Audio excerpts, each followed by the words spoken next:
Well, good evening and happy Tuesday to all of you following us on the Stones Bones page on Facebook, Instagram, Twitter. Not Twitter, actually. We're actually starting a Twitter coming up here soon. And on TikTok.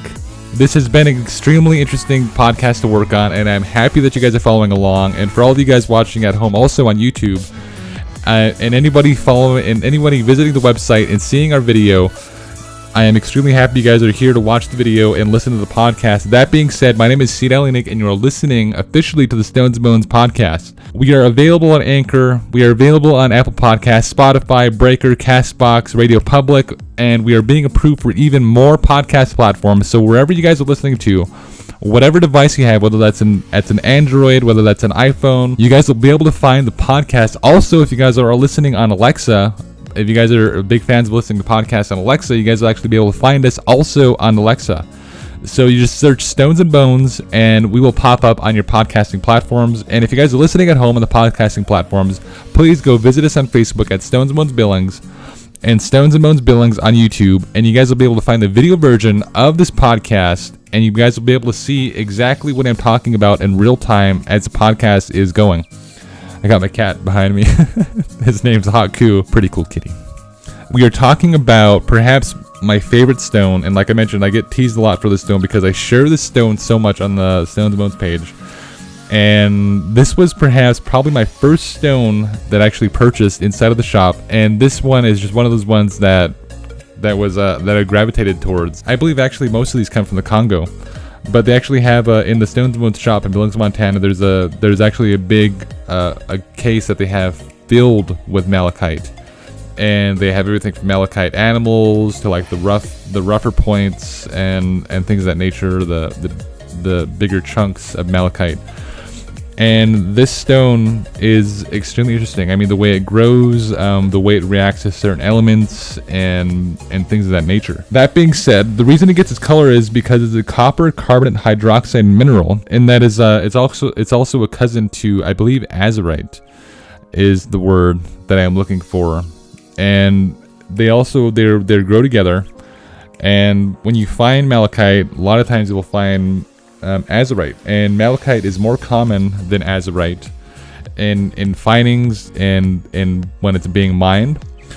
This malachite was actually first reported in 1747 by J.G. Wallerius. I hope I say his name right. And he was a Swedish chemist and a mineralogist. And the thing about this is the malachite was used by far in huge numbers around the world, predating 1747, predating these modern eras, and hugely inside of the Egyptian culture, the ancient Egyptian culture. That being said, this stone is tied deeply into so much culture around the world that it's just hard to count. The cool thing about the malachite is there was actually a malachite room built in St. Petersburg, Russia, in the Room of the Winter Palace. And it was built in the 1830s. And the thing about this room was they had huge columns in this room made out of malachite. They had a fireplace made out of malachite. There was a very large malachite urn inside of this room. And this was said to be the gathering place of the royal family. The royal family actually had this malachite room built. And it was a gathering place for the royal family. They hosted weddings here. They had meetings here and things of that nature. This was an extremely important room to the royal family and to that government. And the thing about the malachite room is it wasn't the first stone used inside of that room.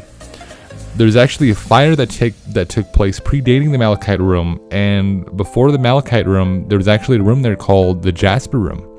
And that also had huge columns made out of jasper, an urn made out of jasper, a fireplace made out of jasper, and it is just an extremely interesting room to see.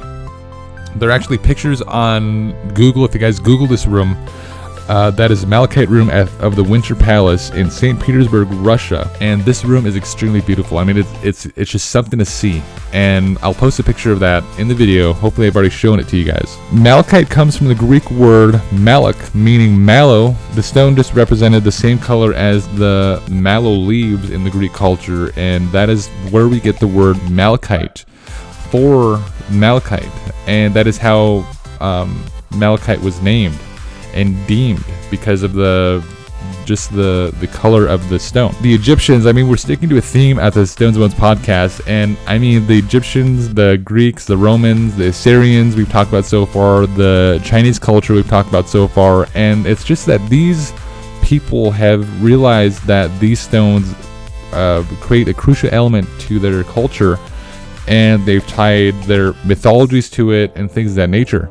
The Egyptians would carve jewelry out of these, and this was actually ornamental stone inside of the Egyptian culture. So they'd actually make scarabs out of these and things of that nature. They actually would mine the stone around 4000 BC. And like I mentioned in the past podcast, we talked about the amethyst and how that was mined in the ancient Egyptian culture. Is the pharaoh would collect a team of officers, of all these people inside of society, and he would gather this team and he would send them out into the desert, and they would mine amethyst. In the same structure, he would actually mine malachite, and he would send his team out around the Sinai and around Mount Sinai, and they would actually mine malachite. And unlike amethyst was actually given out to people in his court for good deeds and things of that nature, and it was said to represent certain things inside of the culture. But malachite was said to be a different sort of stone. I mean, it wasn't just used for in ornaments, but it was actually an essential to their culture. It was a fundamental part of their deity's existence, and that is exactly this just shows you how important malachite was to them in the ancient Egyptian culture. This was said to be a stone of power, and you could see this used a lot, especially in the ancient Egyptians' writings, that this was attributed to more of the high-ranking officials inside of their society. And for the people who weren't high-ranking, they would actually use these for amulets and things of that nature. They would grind these up and put them in eyeshadow. Men and women would use the malachite for eyeshadow. And I'll get to why that is in just a second. One of the cool things about malachite is they would make amulets out of this, and they would give this to their children. And it was said to be a protection stone for children, and this wasn't the first time this was seen in history.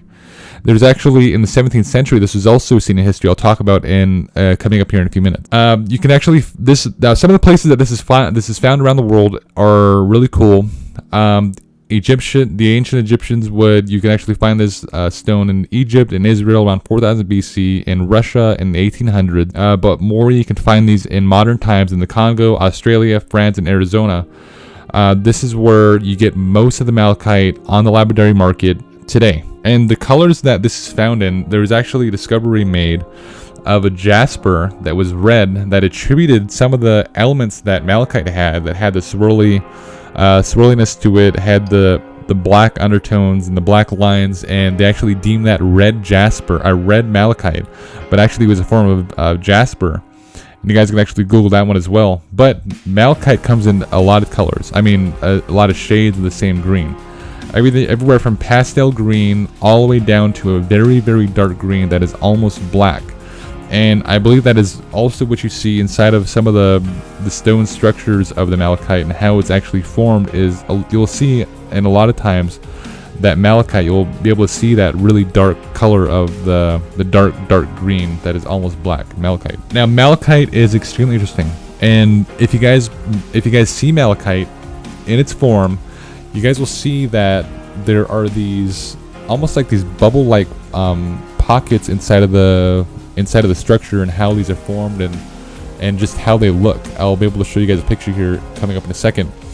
And the reason is looking at the stone, if it has this kind of like this bubbly shape, it tells us that this was actually probably found in a really, really cold element.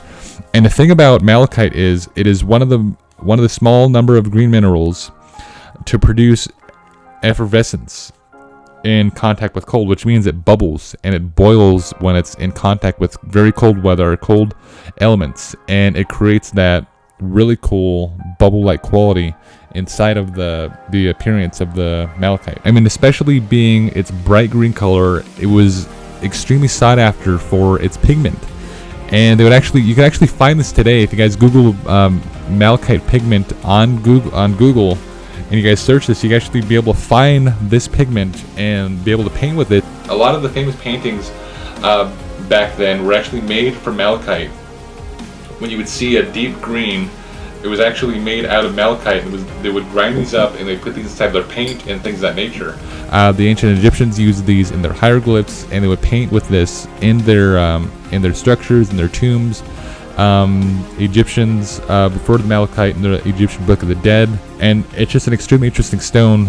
And the thing about malachite is you don't want to put this in, because I know researching a lot of metaphysical and things of that nature, people using crystals and things to make crystal elixirs and putting this inside of a bathroom, things of that nature, is possibly and probably a bad idea, because in malachite in its natural state is highly toxic, meaning that it shouldn't be ingested, and it should not be put in a crystal elixir. It should not be put inside of a bathroom where steam can hit it when it is in its raw form, and it should not get moist or put anywhere near the mouth when it is in that state, when it's in its raw form, because it can be highly toxic to ingest. In folklore, it was believed, and this actually comes from the Egyptians as well, is it would break into pieces to warn off danger, and to warn of danger, meaning that if you were to enter an extremely dangerous place or something of that nature,